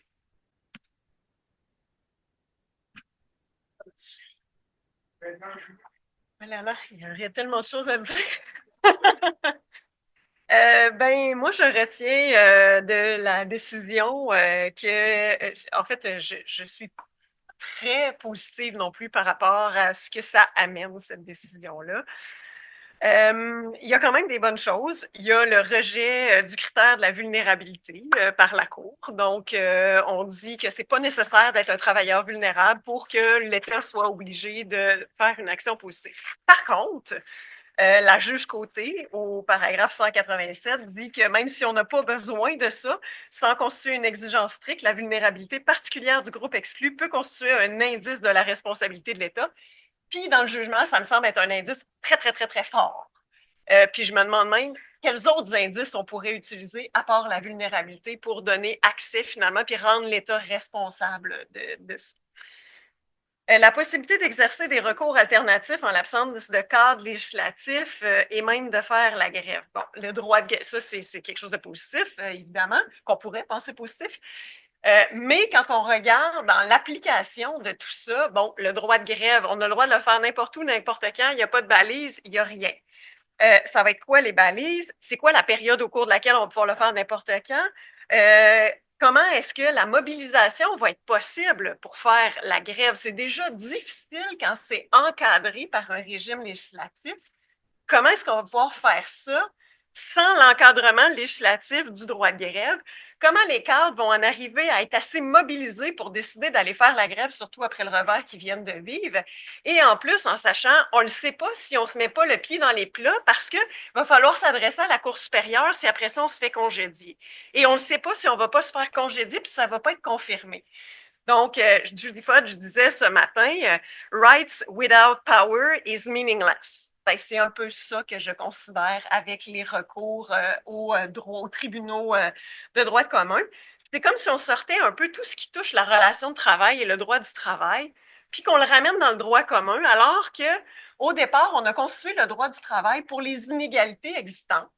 Les cadres de premier niveau, c'est quand même pas le dernier niveau de cadre. Il y a quand même une inégalité encore, puis on le voit très bien dans le fait que le protocole, il y a eu des démonstrations que c'était pas respecté, qu'il y avait des manquements à ce niveau-là. Donc, pour moi, il y a quelque chose à ce niveau-là. Est-ce que le rapport de force est vraiment égal? Parce que le droit commun considère que le rapport de force est égal, que les parties négociantes sont égales. Ensuite, est-ce que j'avais autre chose par rapport à ça? Moi, il y a une dernière chose que je veux vraiment revenir là-dessus, la comparaison avec le critère d'Andon-Moore, qui finalement, pour la responsabilité de l'État, finalement, ça me semble couvrir seulement les situations où c'est la protection constitutive de la liberté d'association qui va être en cause. Par exemple, on ne réussit pas à s'associer, on ne réussit pas à former vraiment une association. Donc, tout ce qui est la protection constitutive. Et ça aurait un peu pour effet d'exclure tout ce qui est la protection finalement fonctionnelle, qui est maintenant couverte par la jurisprudence, mais qui ne l'était pas à l'époque de Dunmore. Donc, c'est l'effet que ça me fait à ce sujet-là. Oui, donc, tu sais, on dit la négociation collective, ça va toujours être finalement un acteur privé qui va violer le droit à la négociation collective. Donc, ça va toujours presque exclure la responsabilité de l'État, alors que ça fait maintenant partie de la protection constitutionnelle. Donc, comment est-ce qu'on va gérer cette évolution-là de la jurisprudence par rapport à ce qui avait été énoncé dans Dunmore pour le critère de l'État? Puis juste tout à l'heure, j'ai pas eu le temps d'y revenir, mais Dunmore présentait le critère justement de la responsabilité de l'État au paragraphe 26. Je vais essayer de le retrouver rapidement dans mes notes, si j'ai encore une petite seconde. Ah oui, on disait donc la participation de personnes privées à la violation de libertés fondamentales ne met pas l'État à l'abri d'un contrôle judiciaire fondé sur la Charte. Notre Cour a souvent statué dans le contexte du paragraphe 15.1 que la Charte peut obliger l'État à élargir le champ d'application d'une loi lorsque sa portée trop limitative permet à une personne privée de porter atteinte à des droits et libertés fondamentaux. Dans certains cas, la simple faculté donnée peut avoir pour effet d'encourager ou d'appuyer l'acte en cause. Donc, voilà ce qui était énoncé dans Dunmore pour la responsabilité de l'État. Ça, je trouve que ça a été comme un peu mis de côté dans les motifs de la Cour suprême dans les cas du Quest.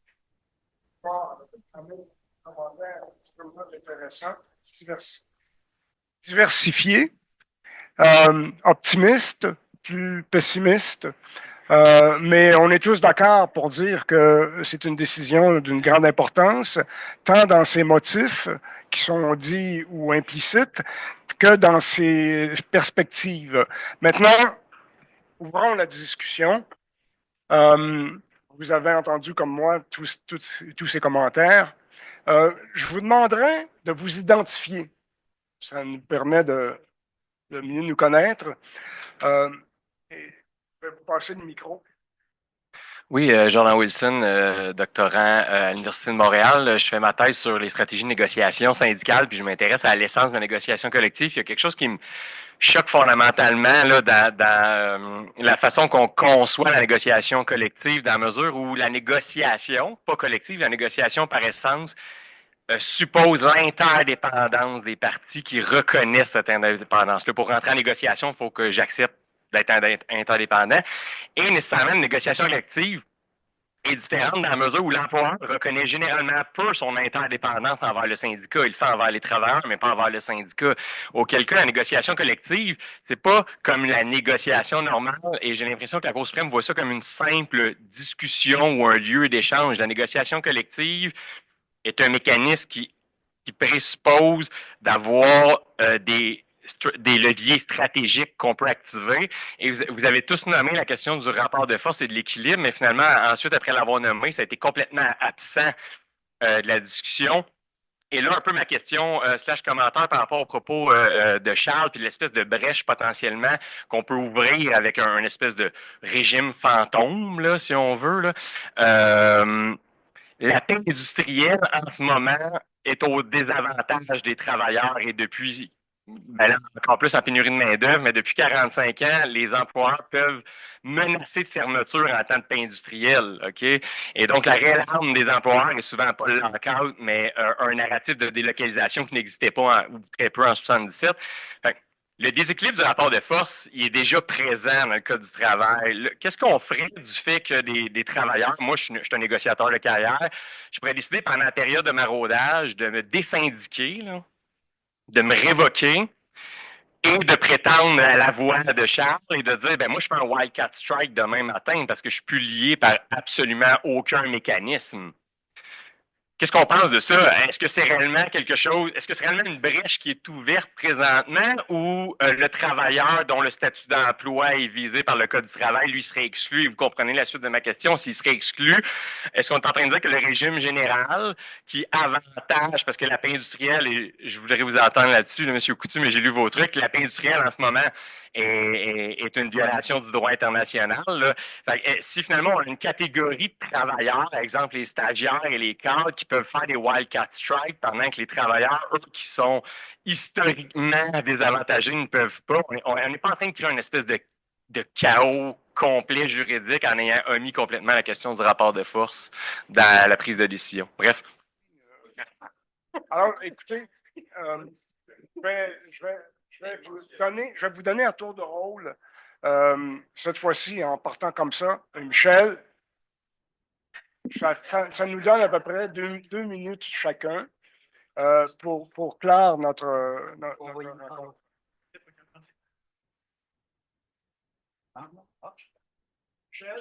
Oui. On jasait santé. Pour ce qui est de la question du rapport de force, ben, en matière de syndicalisme des cadres, en général, ben, en particulier, les cadres des casinos, pas vraiment de rapport de force. S'il y avait un véritable rapport de force, ça ferait longtemps que ça se serait réglé et que l'association des cadres aurait obtenu peut-être pas tout ce qu'elle voulait, mais quand même un processus véritable de négociation collective. Mais là, on peut se demander, suite à Cadre des casinos, c'est quoi un processus véritable de négociation collective? Moi, j'ai pas fait l'exercice, mais j'ai l'impression que si on reprenait Dunmore, si on reprenait police, association de la police montée, et qu'on applique les critères de Cadre des casinos, comme si ça n'avait jamais été rendu. Je suis pas sûr que c'est le résultat, compte tenu de la composition et de l'orientation actuelle de la Cour suprême du Canada, serait le même. J'ai l'impression qu'on validerait les régimes législatifs en cause, notamment dans Dunmore, en disant ben il n'y a rien qui les empêche, les travailleurs agricoles, de s'associer, puis même ils ont une petite association, là, puis il y en a qui se rencontrent à la brasserie les fins de semaine. Alors, bon. Donc, rapport de force, c'est une question fondamentale et c'est pas tous les salariés qui sont en mesure d'exercer un rapport de force sans l'intervention de l'État. Et historiquement, la grande entreprise, et ça c'est partout dans le monde, la grande entreprise, la très grande entreprise, même si la négociation collective s'implantait dans l'industrie de la construction, dans le textile, etc., mais la grande entreprise a toujours résisté farouchement et avec succès aux tentatives de syndicalisation tant qu'il n'y a pas eu une modification des lois étatiques. Et ça, par exemple, un exemple, c'est la modification du Wagner Act en 1935 qui a permis aux organisations syndicales, notamment au Congress of Industrial Organization, de s'implanter dans la grande entreprise. Alors, sans intervention de l'État, il y a parfois des réussites de la syndicalisation, mais face à un employeur très fort, c'est extrêmement difficile. Je prends la balle au bon concernant la composition de la Cour. Moi, j'ai ce mandat-là en 2009 et Health Services vient d'être rendu. Hein? Alors là, c'est comme, wow, c'est quoi cette affaire-là, Health Services? Mes clients m'envoient enquête en accréditation en disant, je pensais que les cadres ne peuvent pas se syndiquer. Ouais, mais regarde, ils plaident que c'est inconstitutionnel. La Cour vient de prendre une décision de Health Services. On va voir comment les choses évoluer. Après ça, pendant le processus, on a Fraser qui est rendu. Là, la négociation collective. Après ça, on a Saskatchewan qui est rendu. Là, ça va pas bien. Là. Hein? Ça va vraiment pas bien. Je me présente en Cour suprême avec un optimisme, disons, modéré. Hein? Puis après ça, je me dis, un instant. Qui a rendu jugement de majorité dans Health Services? Avec Lachlan Lebel? Qui a rendu jugement de majorité dans Fraser? Avec Lachlan Lebel? Ils sont où? Ils sont plus là. Qui était dissidente dans Fraser pour qui la négociation collective, c'était bien plus que ça? Ah ben là. Qui a rendu jugement dans Saskatchewan? Ah ben là. Ah ben là. Et puis là. Qui était dissident dans Saskatchewan? Wagner. Wagner, il est là. Puis il y a Suzanne Côté qui vient d'arriver aussi. Puis il y a d'autres juges que je ne sais pas trop où ils s'en vont. Je me souviens d'ailleurs, lors de l'audition, le juge Rowe, qu'on n'avait pas entendu du tout lorsqu'il était question du droit international. Oh boy! il a disjoncté. Vous ne viendrez pas nous dire que le droit international nous lie de quelque façon que ce soit, puis il était vraiment là, il était vraiment hors de lui. Alors, effectivement, il y a un changement au niveau de la composition de la Cour. Est-ce que ça va changer l'orientation de façon drastique? Je ne pense pas qu'ils peuvent revenir à la première trilogie, là, bien que je pourrais plaider le contraire, mais ça me surprendrait qu'ils reviennent jusque-là. Pour moi, et je reviens là-dessus, l'enjeu, ça va être c'est quoi la négociation collective? Juste un petit mot avant de finir, parce que le professeur Coutu parle de si on revenait sur Dunmore, peut-être que ça serait différent. Je tiens à vous souligner une chose bien importante concernant Dunmore. Puis ça fait un lien avec l'association des cadres parce qu'on le sait, un des éléments fondamentaux que la Cour retient pour ne pas conclure à une preuve d'entrave substantielle, c'est que l'association des cadres aurait pu exercer des recours en vertu de la Charte québécoise, ce qu'elle n'a pas fait. Dans Dunmore, les travailleurs agricoles ne pouvaient pas exercer de recours. Il n'y a pas de loi en Ontario et dans toutes les autres provinces, sauf, je pense, à Saskatchewan, où il y a une charte ou l'équivalent d'une charte provinciale qui reconnaît la liberté d'association. Il existe des lois antidiscriminatoires, des Human Rights Codes, ça, il y en a dans toutes les provinces, mais des lois de la nature de la Charte québécoise qui reconnaissent aux salariés d'employeurs privés la liberté d'association dans des rapports privés, il n'en existe pas. Donc, en Ontario, les travailleurs agricoles ne pouvaient pas exercer de recours. Ce qui peut nous amener à poser la question suivante. Dans le dossier de l'Association des cadres, on fait grand reproche à l'Association des cadres de ne pas exercer de recours. Ça serait quoi dans les autres provinces, lorsqu'il y a des associations de cadres n'ont pas de recours, dans les employeurs privés? Évidemment, c'est un élément qu'on n'a pas trop soulevé quand on a demandé la permission d'en appeler.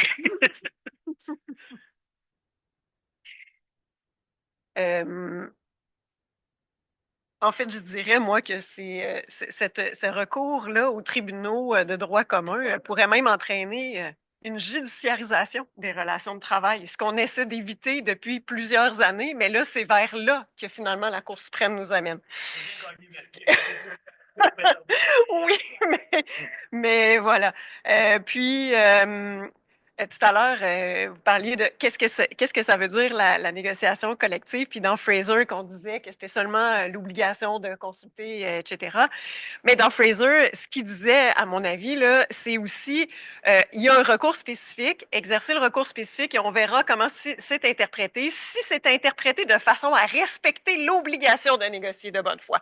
Donc, clairement, ça va, d'après moi, un peu plus loin que ce que seulement la consultation qui donnerait finalement rien. Là. Donc, voilà, je vais m'en tenir à ça. Je vais revenir avec mon optimisme légendaire. Demain matin, j'aborde la crise climatique, je le serai moins.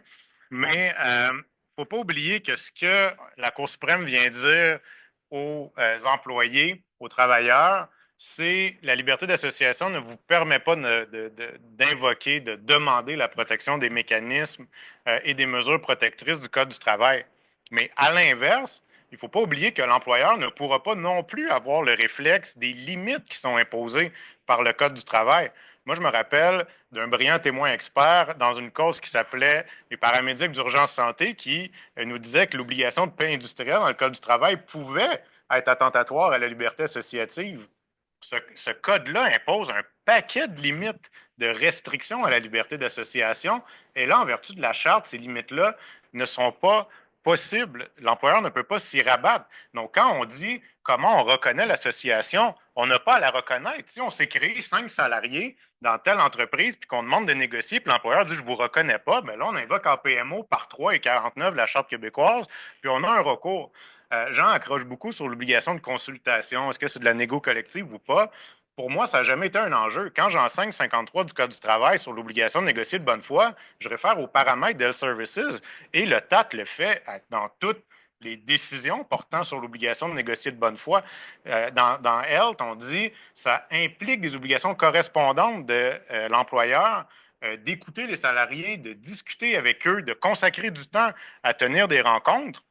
Et ce qu'il ne faut pas oublier à 54 du paragraphe 54 de l'arrêt Société des casinos, c'est qu'on ajoute la liberté d'association protège toutes les composantes qu'on a reconnues par le passé, y compris le droit de faire la grève. Là, j'ai l'impression qu'on est devant une assistance sclérosée. On dit qu'est-ce qui va se passer si l'employeur veut pas ci, veut pas ça, mais vous avez le droit de grève. Pour revenir aux luttes ouvrières, le modèle Wagner n'est pas apparu comme par magie. Il y a eu des luttes de reconnaissance syndicale. On peut revenir à ces luttes-là plus ouvrières si on veut faire reconnaître des droits. Et maintenant, on a un recours en vertu de la Charte québécoise et dire qu'aller devant les tribunaux de droit commun, ça va coûter cher, il y a des délais, c'est parce que ça fait longtemps que vous n'êtes pas allé devant le TAT. Il y en a des délais. Moi, j'ai vu des comptes d'honoraires passer, ça coûte cher d'aller devant le TAT. J'ai pas dit le montant. Alors, sur l'essence de la négo, justement, là, Sébastien a pas mal répondu, mais je vais abonder dans le sens de Sébastien et de Julie. En fait, mais ça contredit un peu ce que tu disais tout à l'heure sur Fraser. À mon avis, Fraser, et contrairement à ce que disait Jean aussi, je pense que c'est pas grand-chose, là, parce que c'est vrai que ça paraissait comme ça au départ, la première lecture, puis que ça a été interprété comme ça, mais au final, ce qui a été reconnu, c'est que Fraser, la Cour suprême dans Fraser, le régime minimal de la loi ontarienne pour les travailleurs agricoles, la Cour a fait un reading in. Donc, elle a inclus dans le régime quelque chose qui n'y était pas, c'est-à-dire l'obligation de négocier de bonne foi. Donc lorsqu'elle dit que l'employeur est obligé de prendre en considération de bonne foi, en fait, elle renvoie à l'obligation de négocier de bonne foi qui est définie dans Health en 2007. Et l'obligation de négocier de bonne foi, Sébastien le disait, mais c'est reconnaître le syndicat, l'association, engager un véritable dialogue, tenir des rencontres, consacrer du temps au processus, et tout ça dans l'intention véritable de conclure une entente. C'est ça la négociation. C'est pas simplement regarder et dire oui, je suis de bonne foi. C'est tenir des rencontres dans l'intention de conclure, l'intention véritable. Donc, si je m'en vais devant le tribunal pour prouver qu'il y a une entorse à l'obligation de négocier de bonne foi, c'est difficile parce qu'il faut que je prouve qu'il n'y a pas de véritable intention de conclure une entente. On arrive à en faire la preuve devant le TAT, mais c'est quand même pas évident. Et c'est pour ça que le droit du travail prévoit d'autres mécanismes pour forcer la négociation de bonne foi. Et le mécanisme d'excellence historique, c'est la grève qui est utilisée pour forcer la négociation de bonne foi, pour amener l'employeur qui subit des pertes économiques à se dire, bon, ben, on est mieux d'essayer de régler. Et là, ce qu'on vient nous dire, c'est que les personnes qui ne sont pas visées par le Code du travail, notamment les cadres, droit de grève, ils peuvent le faire. Donc, tous les éléments minimaux, c'est vrai qu'il y a un régime minimal de la négociation collective, à mon avis, sont reconnus par la Cour suprême. Mais après, est-ce que ce régime minimal inclut une présomption, comme le mentionnait Anne-Julie? Je ne pense pas. Est-ce que ça inclut absolument l'arbitrage de grief? Je ne pense pas. En droit international, le comité d'experts sur l'application des conventions et recommandations disait si vous venez limiter le droit de grève pendant la durée de la convention, là, ça prend un arbitrage. Mais si, ben, de façon générale, bon, en tout cas, je ne me stimerai pas là-dessus. Mais il faut que je passe le micro. C'est ça? Tu me coupes? Bon. En fait, permettez-moi de rebondir à la fois sur ce que Sébastien et l'intervenant, j'oublie votre nom, Jordan a mentionné. Puis je suis assez d'accord que le fait de mettre en place un encadrement, ce n'est pas qu'au bénéfice de la partie syndicale.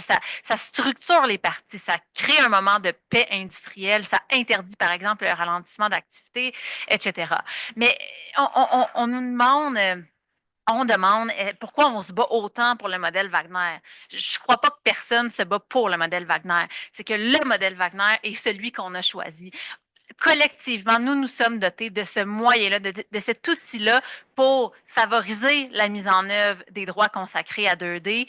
Et quand on regarde les régimes particuliers alternatifs au Code du travail qui existent, ils s'inspirent tous, soit de très près ou de loin, du modèle Wagner. Donc, je sais que Maître Leduc n'est pas d'accord avec moi. Je sais que Mme la juge Côté n'est pas d'accord avec moi. On l'est rarement. Mais à mon sens, et tel que le reconnaît la Cour d'appel du Québec, le Code du travail est le droit commun au Québec en droit des rapports collectifs de travail. Et donc, quand Sébastien nous demande pourquoi on se bat pour le modèle Wagner. On ne se bat pas pour le modèle Wagner, on se bat pour le modèle qui existe et qui est le modèle général. Pourquoi? Parce que ça nous permet d'avoir un rapport de force. Et c'est ce rapport de force-là qui permet à une association de se prévaloir de ses droits. Je tiens quand même à souligner quelque chose par rapport à ce qu'on a mentionné. Est-ce que la composition des juges de la Cour suprême est de mauvaise augure pour la suite? La juge Obam Sawin, qui est relativement nouvelle à la Cour suprême, a demandé à Maître Sophie Cloutier, l'avocate de l'association, durant sa plaidoirie, Maître, est-ce que ce que vous nous demandez aujourd'hui est d'extensionner du droit d'association le droit à la négociation collective? On est en 2023 lors de l'audience et elle pose cette question-là.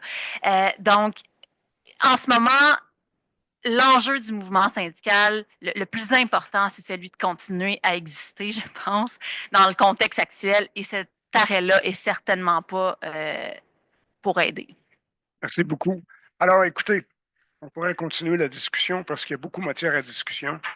Je pense que on est beaucoup du Québec, du Canada. Il y a quelques-uns de nos collègues qui sont de l'étranger et qui nous ont écoutés patiemment. Vous avez eu un cours 101 de droit constitutionnel canadien parce que tout ça est fondé sur notre Constitution et vous voyez à quel point au Canada, et on peut penser aux États-Unis où c'est encore plus accentué, ce sont les juges qui décident. Alors nous avons discuté d'opinions de juges qui forment la Cour suprême, notamment. Et je pense que, et on va se laisser là-dessus, Anne-Julie l'a très bien souligné au point de départ et d'arrivée. Ça dépend de qui décide. Et ça dépendra de qui décidera au niveau de la Cour supérieure, au niveau de la Cour d'appel, au niveau de la Cour suprême. Et pour l'évolution des choses, on ne le sait pas vraiment ce que ça a ouvert comme perspective. Théoriquement, ça en a ouvert d'assez large, cette décision de la Cour suprême, mais ça demeurera toujours jurisprudentiel et on aura toujours matière à discussion parce que tel juge aura dit telle chose, mais un autre juge, Anne-Julie a été tellement éloquente sur cette question, sur l'exemple qu'elle nous a apporté, un autre juge pourra décider en son âme et conscience que ce n'est pas vraiment ça. Parce que tout ça est jurisprudentiel. Mais ça nous alimente. On est heureux au Canada de ces discussions et je pense vous avoir donné le goût de venir rejoindre ce grand pays dans lequel nous sommes. Alors, nous allons à la pause café. Merci beaucoup.